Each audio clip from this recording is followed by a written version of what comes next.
This is the first time we got a meeting for more than a year. The last time we met was in February 2020. So that's a long time.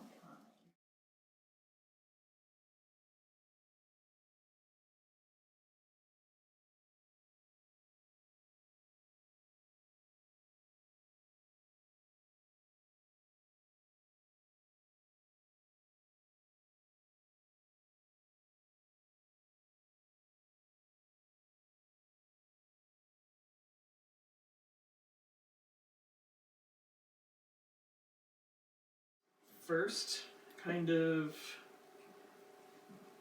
one that brought this was this piece called Someone. The model's name is Joel Someone, and he set up this over Zoom where he had multi videos of him posing, and you could choose the perspective. I like this one with the reflective mirror. These are all actually dry pastel. What? I later got into oils again. I used to paint in oils and I stopped using them as the primary medium for like 15 years, but now I'm back into oils because I love it. So this is my Ophelia, or Fatty. That's his name. He's a Palestinian queer man. And I actually traveled to New York and took some photos of him for reference for this. Andy is one of my models. We actually worked together on a few of the life drawing courses online. He's a trans man living out in Knoxville, Tennessee. But I did this piece of him. I'm really into portraiture. It's my main focus, and I have never been able to do abstract works. It always turns into a person somehow. And the way that I like to explore is that this is my favorite kind of moment. When there's a finger there, and we all know that there's a finger there, but there's like absolutely no difference between. So, in all my pieces I try and incorporate something where the figure disappears and blends in, or pops out. We are a marginalized and dismissed group. We are erased from history, and David is supposed to be the underdog, is supposed to be a meek and frail little boy who takes down a giant. But I also like the interpretation of Michelangelo, who idealized him, who turned him into this perfect man. And so I kind of took that in play. I'm not changing any of the queer bodies. I'm just putting them into this idealized position. So whether the person is trans, post, or pre-op, has a belly, has muscles, has no muscles, we're going to explore their bodies as David. So this piece right here is, so basically I have this really big love for the way that when you're looking at hieroglyphics, if you're looking at one panel, right, it's going to tell a story and it's going to slither through the panel like so, in some way, however they're working with that one, right? The image is just going to move and it's going to monopolize the space. So I started getting really into this. So this particular paper cut, this is the largest one I had done to date, and this is an illustration of this William Butler Yeats poem that I really love called Song of the Wandering Angus. I can recite it for you. So it's meant to be observed moving like this. So starting up here in the upper right, and then kind of slithering down like so, like a snake. Okay? So the poem is, I went out to the hazelwood because a fire was in my head, and cut and peeled a hazel wand, and hooked a berry to a thread. And when white moths were on the wing, and moth-like stars were flickering out, I dropped the berry in a stream and caught a little silver trout. When I had laid it on the floor, I went to blow the fire aflame, but something rustled on the floor, and something called me by my name. It had become a glimmering girl with apple blossoms in her hair, who called me by my name and ran and faded through the brightening air. Now I am old, with wandering through hollow lands and hilly lands.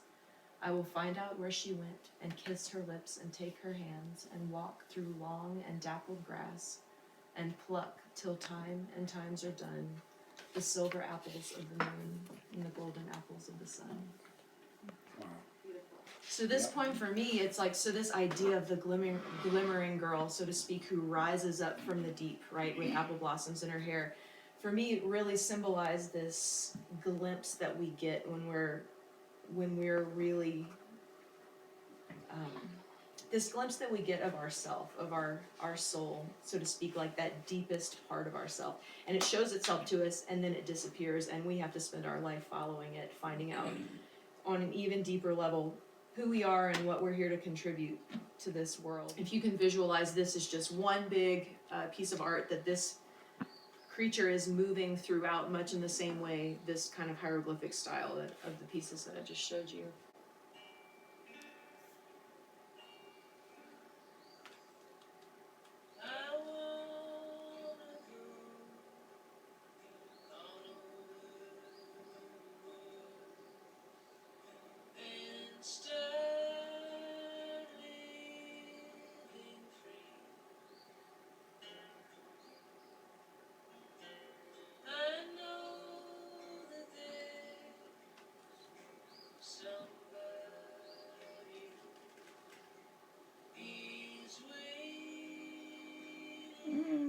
Les carrosses.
Watched it so big Cool. before. Beautiful. I'm ready for something different, and this was sort of my excuse to come get to know the area, and I moved here right after. I went back up to New Jersey to pack my bags, and I turned right around, and I live in West Asheville now. Prior to my residency, I was an abstract artist. And I just found myself in every aspect of my life, including my art practice. I was just burning out, and the abstract stuff that came from within it was losing its flame. So when I got here, I started to do these drawings of these pieces of wood that were downstairs and stuff I found while I was hiking, just to like turn to the closest thing that spoke to me and be like, okay, this is what I'm doing. And all of my stuff has always been sort of nature derived, but I wanted something just very solid to just start to draw from. And while I was here, I did these pen and ink drawings. All my stuff is black and white. I don't know why I shy away from color. I will, but I prefer black and white.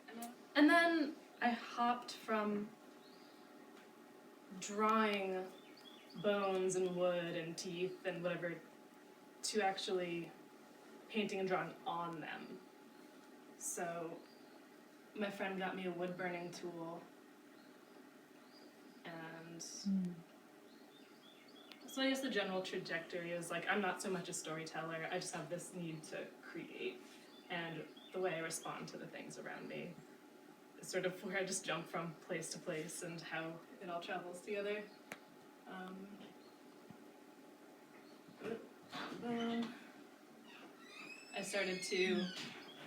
I've always just collected odd bones and fossils and whatever I can get my hands on, and people have just started to give them to me now because I've started to use them in my studio. I also started working at a greenhouse recently, so a lot of my stuff, it's all like flowers and clovers and...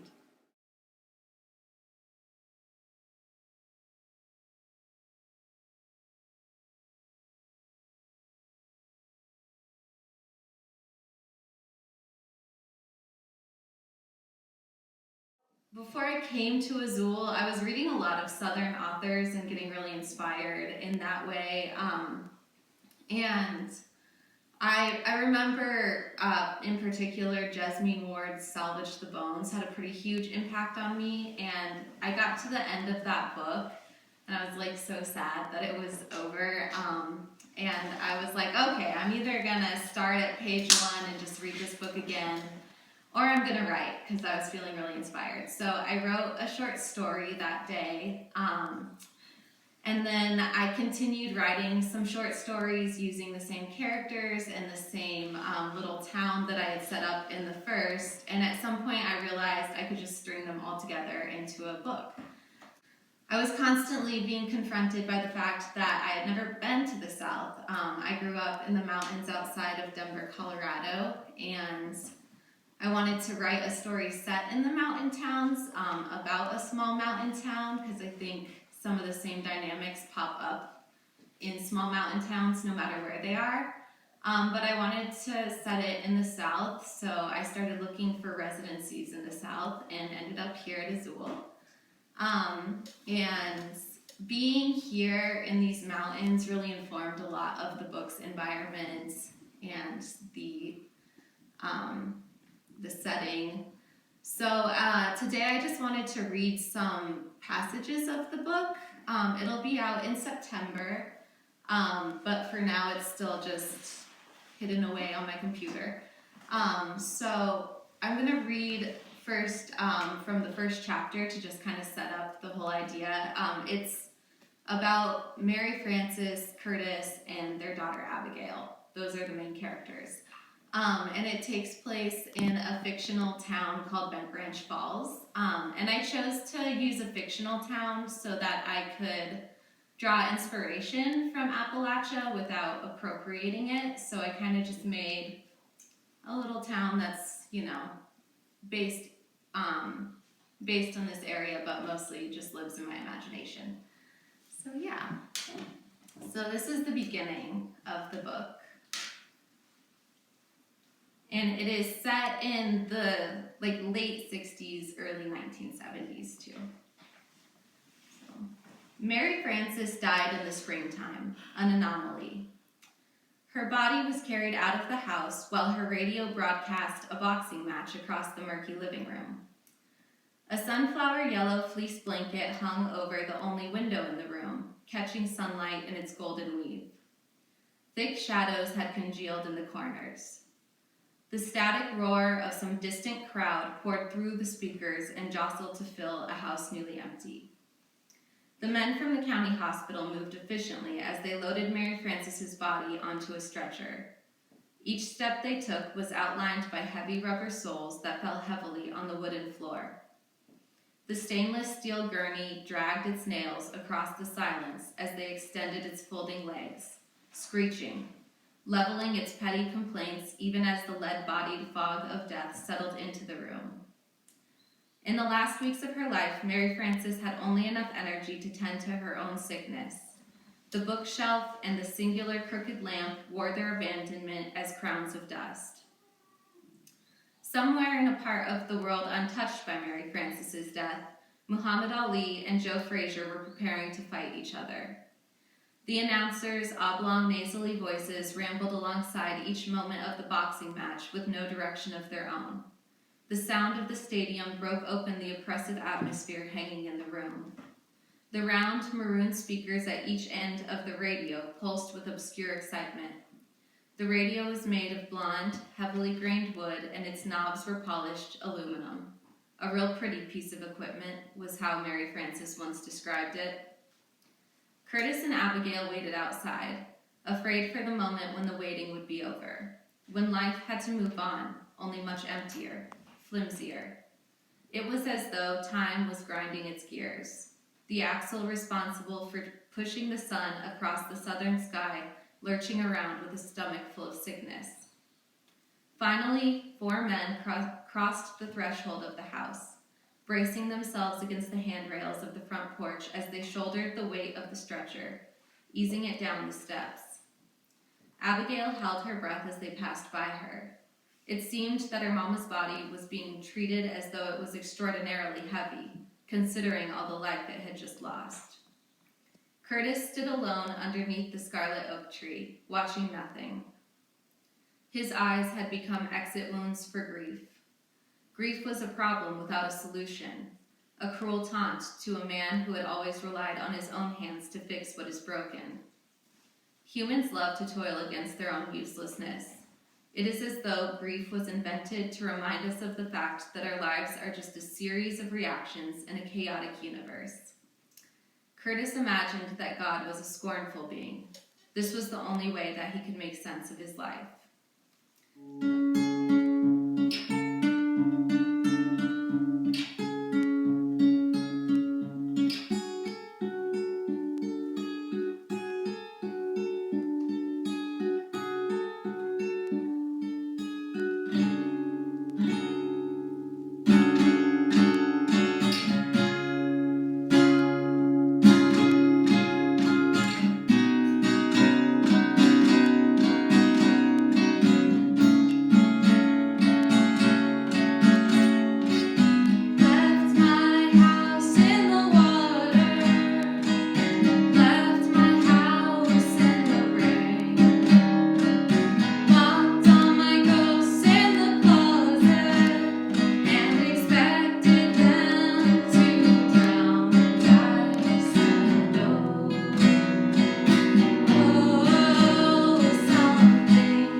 like sketches to me.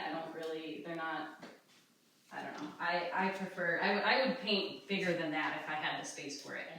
I don't really plan a whole lot before I start painting. I might have like a color scheme in mind, but I don't really sketch much. Like I said, these are more like sketches than anything else. I have a sketchbook, but I don't really draw a whole lot.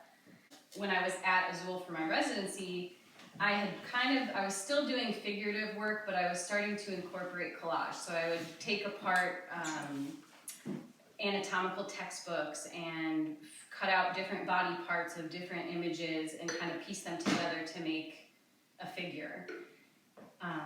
And then once I moved here, obviously you can see I'm inspired by the landscape. But I kept some of the collage elements. I like working with different types of papers and matte medium to affix them to the painting. And then, I don't know if you can tell, but there's embroidery on the ridge lines.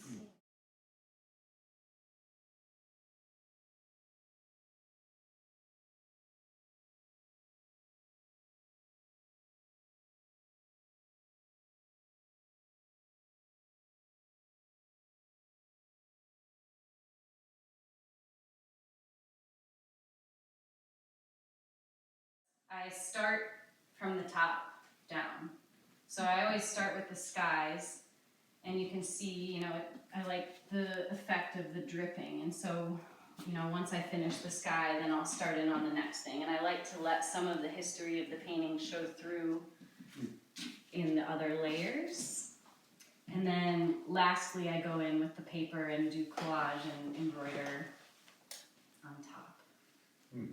What's the biggest you've worked in? The biggest canvas? Well, in college, I did a series of 3 paintings that were 2.5 feet wide and 6 feet tall, and there were 3 panels, and they were of the human figure, female figures. I think this size is probably the most accessible for like a large piece.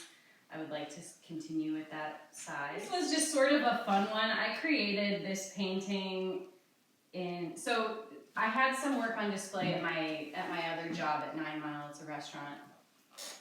This painting was hanging there. I had another painting there that sold, and I didn't have a big enough piece to replace it. So I think both of these works were created in a few days span. But like Julie was saying, inspiration, it comes and goes. And so I might go weeks or months without feeling inspired or without really creating a whole lot. And then something will hit me, and then I'll paint for 2 days straight without sleeping. So. What other interest? What's that? What other interest? Do I have? Yeah, because you say other interests, so I like to know what are the other interests. Well, up until COVID hit, I was training and performing on trapeze. That's it. On a That's regular what I want to be. So that was my question. I'm also a writer. I'm working on a book, which I've never done before. I've written a lot of poetry, but I've never written any kind of short stories or novels. And because I am more interested in reading nonfiction and I like to watch a lot of documentaries, I can't imagine creating a world or creating an environment of my own. So I'm writing about my brother who passed away. But that's in like the super beginning stages, and it's really emotional and really difficult. So it'll probably take 10 years. That's fine. That's fine. Yeah. Have you ever used the medium of painting to express some of those situations you described? Well, so this painting actually, this was a tattoo that my brother had on his forearm. Okay. And my best friend back home in Chicago is a tattoo artist, and she drew it and tattooed it on him. So after he passed, she sent me all of the original drawings from some of his tattoos, and I wanted to, The leaf pattern, or including the hornet nest as well? just that. Nice. But it kind of connects to, like, again, the land, the mountains, and I also have another body of work of resin where I encase plant materials and insects and other Yeah, I remember things. those, yeah. I didn't bring any of That's what those. you presented when you came to Azule. That was your portfolio. Oh, You know, because you always sent things, you know, for us to accept you. And yeah. I remember all that.